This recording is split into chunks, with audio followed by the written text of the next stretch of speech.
The Greek port of Piraeus is among China's biggest acquisitions in Europe under its Belt and Road Initiative, or BRI. Supporters say Beijing's money transformed the site. Since 2009, the number of containers the port handles has risen fivefold. More than a dozen European Union states are signed up to the BRI.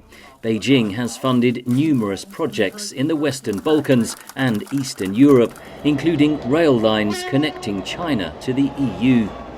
Hungary was the largest single global recipient of BRI investments in 2022. China has funded new highways and is building a rail link from Budapest to the Serbian capital Belgrade. Not all the projects have been a success. Montenegro took a $1 billion loan from China in 2014 to build a new highway, which remains unfinished.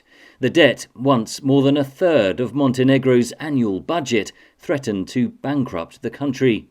There is some disillusionment with the BRI in Europe, says Volker Stansel, a former German ambassador to China.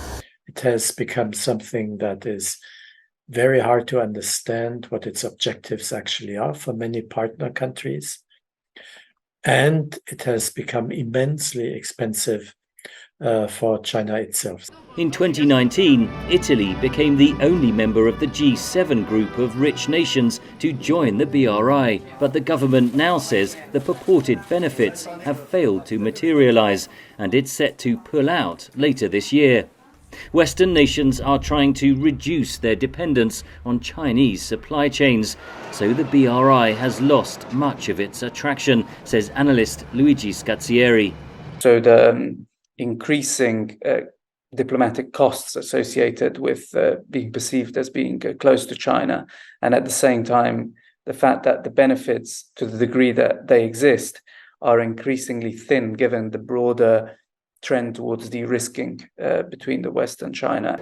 China's Belt and Road spending in Europe has seen a significant decrease in recent years. What we've seen has been a recalibration, if you like, a reorientation of the Belt and Road Initiative towards different regions, and again, perhaps to China's immediate neighborhood. As the Belt and Road marks its 10-year anniversary and Beijing celebrates the global initiative's achievements, the debate continues as to whether countries are benefiting from Chinese investments or feeling the economic and political burdens of being indebted to China.